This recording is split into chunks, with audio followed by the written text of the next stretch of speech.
तो हमने लास्ट पढ़ा था comparison between anthropology and sociology, right? अब हम लोग आते हैं comparison between behavioural sciences and anthropology. अब बिहेवियरल साइंसेस क्या होता है ना? It's basically psychology. अब जैसे कि एंथ्रोपोलॉजिस्ट क्या देखता है, कभी भी एक पर्सन को वो एज एन इंडिविजुअल नहीं देखेगा, वो देखेगा उसको as part of a community, एक सोसाइटी का पार्ट देखेगा, उसको उस इन्वायरमेंट का पार्ट देखेगा। बट जब एक साइकोलॉजिस्ट, राइट, एक मेडिकल साइकोलॉजिस्ट अगर वो अपने पर्सपेक्टिव से देखता है, तो अब वो हर पर्सन को एक इंडिविजुअल की तरह देखेगा। वो उस पर्सन के इंडिविजुअल साइकी को स्टडी करेगा। तो यहाँ पर काम तो सेम चीज हो रहा है, मगर अप्रोच डिफरेंट है दोनों। अब जैसे कि ये सवाल है comparison between anthropology and history. अभी लास्ट वीडियो में काफी डिस्कस किया था कि भाई कैसा रहेगा कंपैरिजन, है ना? हमने काफी कंपैरिजन देखा था एंथ्रोपोलॉजी और हिस्ट्री के बीच में। So try writing that answer अगर आपको लिखना है तो। देखो, in psychology study of psyche is based on particular quality like age group, particular gender, or particular conditions such as psychology of infant, adolescent, or psychology of old age or criminal, right? अब जो psychology होता है, तो psychology के अंदर वो एक इंसान की तरह नहीं देखते हैं। साइकोलॉजी एक पर्टिकुलर कंडीशन के ऊपर बेस्ड होती है। जैसे कि भाई अलग अलग एज ग्रुप्स की साइकोलॉजी डिफरेंट है। लाइक अगर एक साइकोलॉजिस्ट को किसी को समझना है अलग अलग एज ग्रुप के, तो उसका अप्रोच अलग होगा डिपेंडिंग ऑन कि आप किस एज ग्रुप में हो। या आप किस जेंडर से हो, ये भी डिफरेंट होगा। वो एक मैन को अलग तरीके से अप्रोच करेगा और एक वुमन को अलग तरीके से अप्रोच करेगा। और जैसे कि अब साइकोलॉजी ऑफ इन्फेंट्स, अब एक बच्चे से आप बड़े की तरह नहीं बात कर सकते, उसको बच्चे की तरह ही बात करना पड़ेगा, तो साइकोलॉजिस्ट उसको एक बच्चे की तरह अप्रोच करेगा। एडोलेसेंट को एडोलेसेंट की तरह अप्रोच करेगा। अगर वो एक क्रिमिनल को समझने की कोशिश कर रहा है एक साइकोलॉजिस्ट, तो वो उस क्रिमिनल का माइंडसेट समझने की कोशिश करेगा जिस समय उसने मर्डर किया था, मर्डर या जो भी उसने क्राइम उसने कमिट किया था। बट एक एंथ्रोपोलॉजिस्ट क्या करेगा? एंथ्रोपोलॉजिस्ट उस क्रिमिनल के सराउंडिंग को समझने की कोशिश करेगा, उसकी कंडीशंस को समझने की कोशिश करेगा कि भाई उसने ऐसा किया तो क्यों किया, किस एनवायरनमेंट में किया, क्या उसके ऊपर एक्सटर्नल प्रेशर्स थे जिसने उसको ड्राइव किया टू डू दिस थिंग। अब दोनों ही अप्रोचेस ठीक है, बट अगर आप एंथ्रोपोलॉजी पढ़ रहे हो तो you have to go with this approach. Well, anthropologists study psychology of an individual or group on the basis of environment, surrounding, like how primitive societies behave in their cultural perspective. है ना भाई? Anthropologist study करता है उनके environment के base, उनके surrounding के basis पे। इसी तरीके से हम लोग प्रिमिटिव कल्चर्स को, प्रिमिटिव सोसाइटीज को पढ़ते हैं। लेकिन हम लोग प्रिमिटिव सोसाइटीज का कल्चर को रिक्रिएट करते हैं और फिर सोचते हैं कि वो लोग अपने कल्चरल पर्सपेक्टिव के हिसाब से कैसे काम करते होंगे। अब केस स्टडी वही है, जब when an individual involved in a crime, है ना, a psychologist always studies criminal in the same condition, while anthropologist will always study the surrounding of the criminal in which he or she committed the crime. In the same manner, when he is taken before a judge, a psychologist will always try to find out the psyche of the judge on the basis of which he will give judgment. जबकि anthropology क्या करेगा? वो study करेगा surrounding condition की, भाई जज के surrounding condition क्या है ना? किस कंडीशन में जज अपना जजमेंट दे रहा है, वो उसके हिसाब से जज के जजमेंट को समझने की कोशिश करेगा। जबकि साइकोलॉजी क्या करेगा? वो साइकोलॉजिस्ट उस जज के सही को समझने की कोशिश करेगा। ये जज इसके सारे जो फैक्ट्स हैं इस केस के, उनको जब वो एक साथ देखेगा, तब उसका साइकी में क्या होगा, वो किस चीज की तरफ वो बायस्ड रहेगा। एक साइकोलॉजी देखेगा, जबकि एक एंथ्रोपोलॉजिस्ट देखेगा कि किस सराउंडिंग में हो रहा है, क्योंकि सराउंडिंग बहुत मैटर करता है। क्योंकि जजमेंट तो एक चीज है, राइट? लाइक एक चीज है कि आप सुप्रीम कोर्ट के जज ने कोई एक चीज का जजमेंट दे दिया। एक और जजमेंट होता है, वो होता है कोर्ट ऑफ पब्लिक ओपिनियन। अब कई बार क्या होता है कि जो जजमेंट कोई अगर सुप्रीम कोर्ट देने वाला है और कोई बहुत बड़ी चीज के ऊपर जजमेंट देने वाला है, तब सुप्रीम कोर्ट केवल उसके फैक्ट्स नहीं देखेगा, वो ये भी देखेगा कि कोर्ट ऑफ पब्लिक ओपिनियन में क्या चल रहा है, और उसको भी वो मध्य मद्देनजर रख के वो उसको वो उसके बाद में जजमेंट सुनाएगा। तो फिर it's not just the individual psyche of the जज कि वो डिपेंड करता है कि वो जजमेंट क्या सुनाएगा, it is also the surrounding, और एंथ्रोपोलॉजी वही स्टडी करता है। So when studying behavioral aspect, psychology study individual psyche on basis of certain facts or methods. while anthropologists study behavior of any society or group on the basis of cultural or biological traits. तो देखो, जब जब behaviour aspect चाहे as an anthropologist और as a psychologist, जब आप किसी का बिहेवियरल एस्पेक्ट जो है ना किसी का, वो उसको आप स्टडी कर रहे होते हो, तो साइकोलॉजिस्ट तो हमेशा करते हैं इंडिविजुअल साइकी के ऊपर बेस करता है ना, उनके सर्टेन फैक्ट्स या उनके एक मेथड होते हैं जिससे वो लोग किसी का बिहेवियर को स्टडी करते हैं साइकोलॉजिस्ट। जबकि एंथ्रोपोलॉजिस्ट कैसे स्टडी करेगा उसके बिहेवियर को, वो स्टडी करेगा कि भाई वो बंदा पहले किस सोसाइटी में बिलोंग करता है, किस ग्रुप का पार्ट है, तो उस ग्रुप का कल्चर, उस सोसाइटी में क्या सच है, क्या गलत है, उस सोसाइटी की के का ट्रेडिशन क्या है, उसका कल्चर क्या है, उसको स्टडी करेगा। देखेगा कि अच्छा इसके हिसाब से, अच्छा इसके कारण ये ऐसे करता है, इसके कारण ये इस तरह के कपड़े पहनता है, या कुछ भी अगर उसका आपको स्टडी करना है, बिहेवियर भी स्टडी करना है कि ये ये काम क्यों करता है, तो किस सोसाइटी से बिलोंग करता है, उसका कल्चर क्या है और बायोलॉजिकल ट्रेट्स क्या है। अब देखो, एंथ्रोपोलॉजी और साइकोलॉजी के बीच में डिफरेंस आप लोगों को थोड़ा मोड़ा समझ आ रहा होगा। अब जो देखते हैं एंथ्रोपोलॉजी में क्या है, basically concern with the study of human behaviour in cultural perspective of primitive society, है ना। हम एंथ्रोपोलॉजी में पढ़ते हैं तो हम लोग एंथ्रोपोलॉजी में ये सब नहीं करते हैं कि किसी की साइकोलॉजी को पढ़ने की कोशिश कर रहे हैं, बिकॉज वो एंथ्रोपोलॉजी का काम नहीं है। एंथ्रोपोलॉजी का काम क्या है कि प्रिमिटिव सोसाइटीज के कल्चर को समझना, उनके माइंडसेट को समझना, इसलिए साइकोलॉजी एक पार्ट है एंथ्रोपोलॉजी का, बट साइकोलॉजी एक गोल नहीं है एंथ्रोपोलॉजी का। देखो, basically concern with the study of human behaviour in cultural perspective of primitive society, है ना, कि हम लोग कोशिश करते हैं कि अभी की प्रिमिटिव सोसाइटी, अभी की जो सिंपल सोसाइटीज हैं, ट्राइबल सोसाइटीज हैं, हम उनको स्टडी करें, और उनको स्टडी करके हम लोग को एक झलक मिले कि हमारे पास्ट में जो हमारी सोसाइटीज थी उसका कल्चर कैसा रहा होगा, और उसके कल्चर के हिसाब से हम लोग उनके पर्सपेक्टिव को समझ सकते हैं। तो एक तो है कि हमारे पास हिस्ट्री है, राइट, हमारे पास रिटन रिकॉर्ड्स हैं कि क्या हुआ था किस समय और कहाँ पर क्या हुआ था। अब एंथ्रोपोलॉजी के थ्रू हमको एक डिफरेंट पर्सपेक्टिव पता चल रहा है, हम लोगों को उनका खुद का नजरिया समझ आ रहा है उस समय। तो अगर हम इन दोनों चीजों को ऐड कर दें तो is that not a bigger picture, is that not a better picture, है ना। आपको और बेटर समझ आएगा कि रीजनिंग समझ आएगी कि किसी ने कोई एक्शन क्यों लिया उस समय। तो ये तो एंथ्रोपोलॉजी का काम हो गया। अब साइकोलॉजी ने basically concern with study of human behaviours in all kinds of society, right. Psychology एक इंसान को एज ए जनरल इंसान की तरह समझता है कि सब इंसान नहीं में, पूरी दुनिया भर में अगर हम लोग एक एक इंसान का साइकी समझ सकते हैं तो हम बाकियों का भी समझ सकते हैं। एंथ्रोपोलॉजी थोड़ा सा अलग है। एंथ्रोपोलॉजी इंसान को एज ए इंसान नहीं देखेगा, वो मतलब इंसान तो देखेगा ही, but as a part of group भी देखेगा, as a part of collective भी देखेगा, और उसके हिसाब से वो एक्सपेक्ट करेगा कि भाई उसका बिहेवियर थोड़ा डिफरेंट होगा। अब हम लोग आते हैं एंथ्रोपोलॉजी एंड अर्थ साइंसेस के कंपैरिजन में, राइट। अभी जैसे मैं पिछली वीडियो में हमने बात की थी कि एंथ्रोपोलॉजी के अंदर आर्कियोलॉजिकल एंथ्रोपोलॉजी आती है। आर्कियोलॉजिकल एंथ्रोपोलॉजी में क्या होता है कि आपके पास अलग अलग डेटिंग मेथड्स होते हैं, मतलब मेथड्स होते हैं कि चलो ठीक है, आपको एक एंशिएंट होमिनिन का बोन तो मिल गया, बट आपको कैसे पता चलेगा कि वो कितना पुराना बोन है, कितने समय से यहाँ पड़ा हुआ है।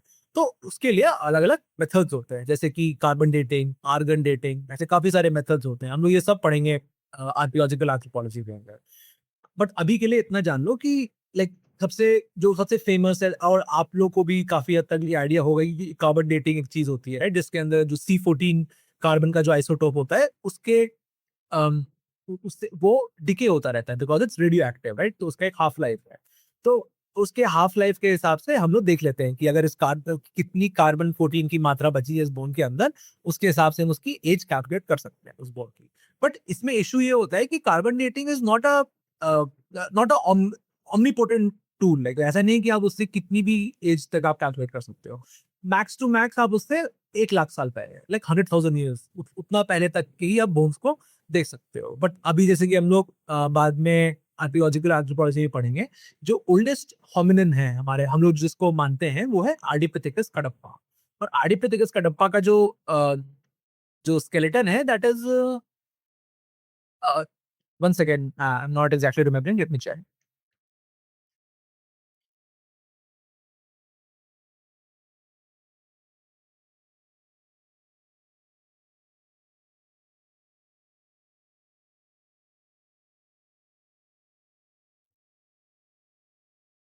या सो आर्डिपिथेकस कडप्पा की जो एज है वो हम लोग अप्रोक्सीमेट करते हैं 5.8 से 5.2 million years.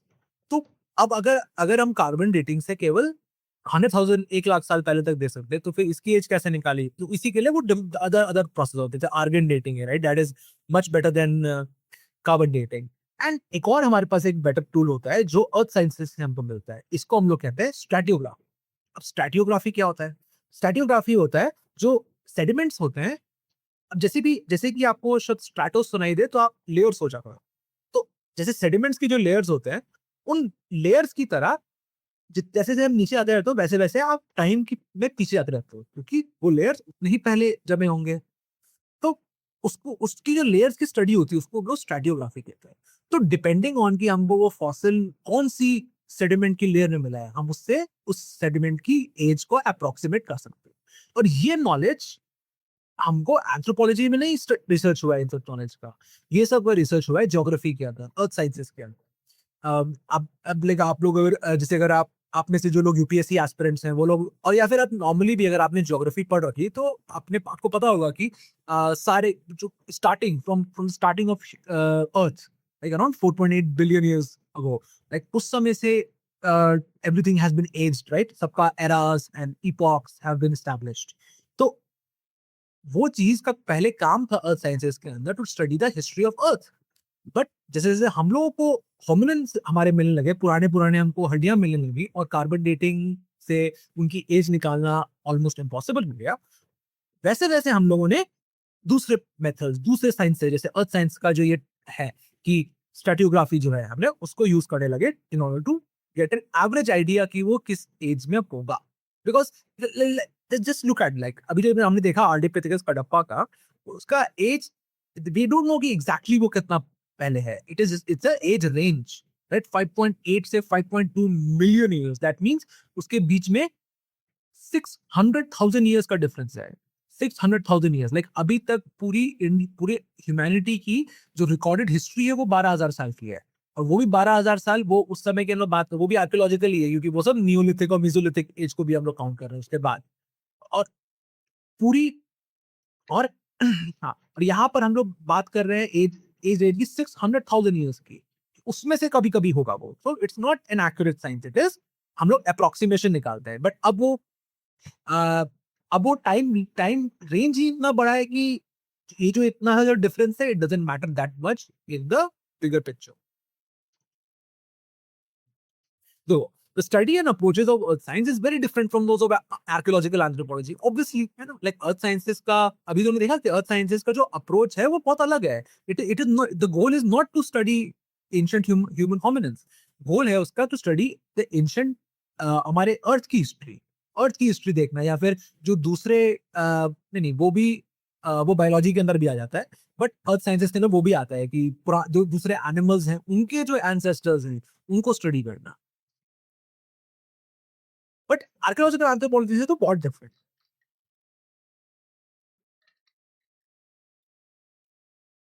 It has been a one-way flow of knowledge.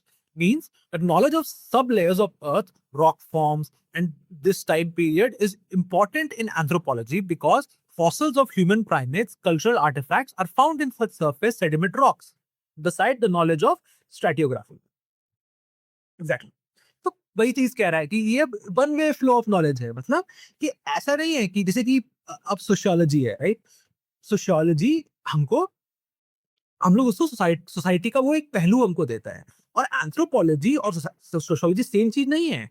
But anthropology एक बायोलॉजिकल व्यू भी देता है उस चीज का, it heads to something, it heads to sociology.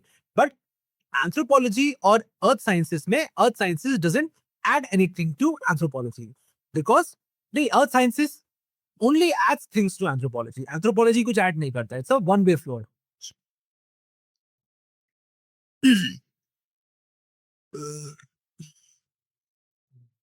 Sinauli is a very important, because in paper 2 they do ask about ancient Indian settlements. जैसे if I remember correctly अभी 25 के ही पेपर के अंदर हड़प्पा के बारे में पूछा था, पेपर 2 के अंदर। तो इसलिए like Sinauli, right, it is also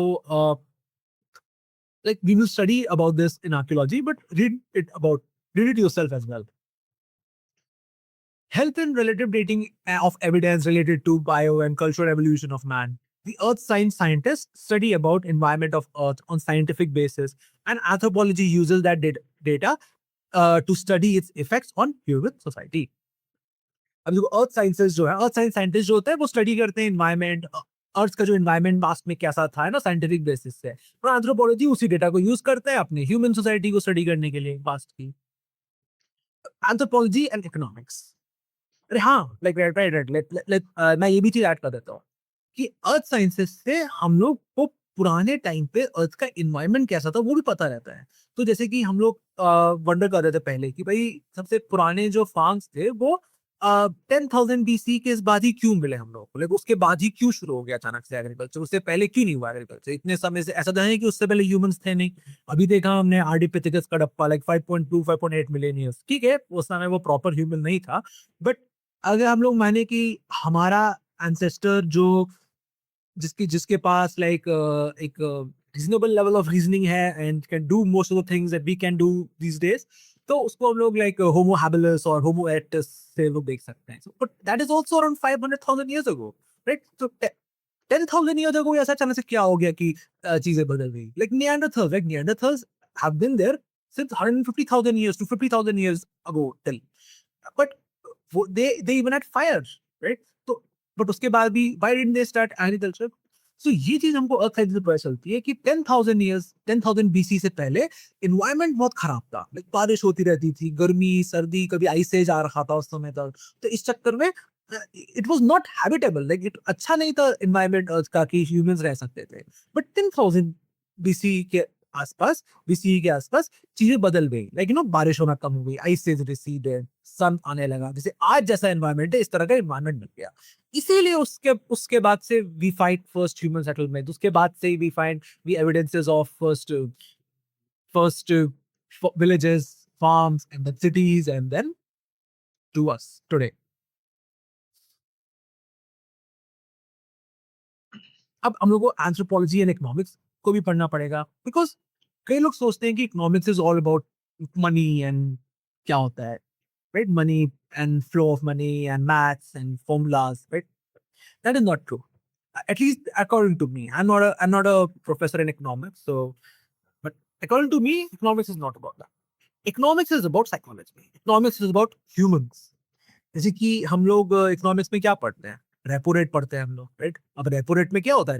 repo rate is the loan rate, right? जिस जिस रेट पे आरबीआई लोन देता है बैंक्स को, उनको उनकी कैश के लिए। तो अगर रेपो रेट कम कर देती है आरबीआई तो लोन सस्ते हो जाते हैं बैंक्स के लिए, और जब बैंक्स के लिए लोन सस्ते हो जाते हैं तो फिर बैंक्स कम कम लाइक कम इंटरेस्ट में वो लोन्स दे देगी। तो कम इंटरेस्ट में लोन्स देगी तो loans will become affordable to more people, so more people will take loan.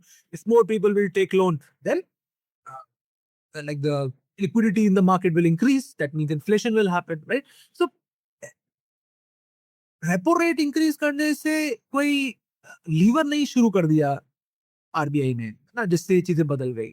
It is about human psychology, right? It is about human की ह्यूमन किस चीज को अफोर्डेबल समझता है, किस चीज को अफोर्डेबल नहीं समझता है। It's about that, it's about influencing how someone think.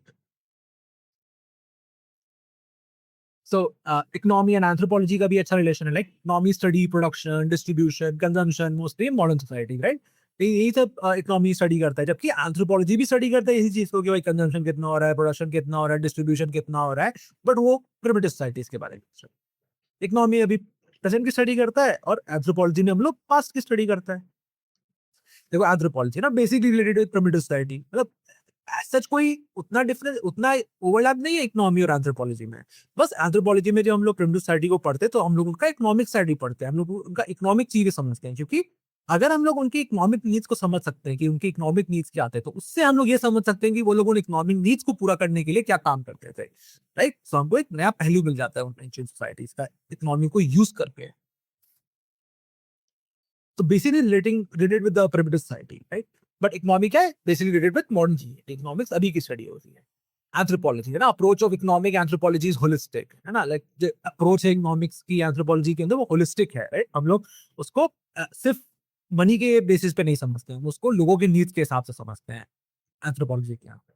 But economics के अंदर वो इंडक्टिव है, लाइक कि हाँ भाई तो ऐसा होगा, because it's game theory, right? Sum number sum game. However, even when studied, the economic uh, institutions of primitive societies, sociocultural anthropology take note on principle and theories of modern economy and acquired themselves what economists say. Generally, primitive economic behavior is considered in cultural perspective along with its economic behavior on basis of this economic evolution.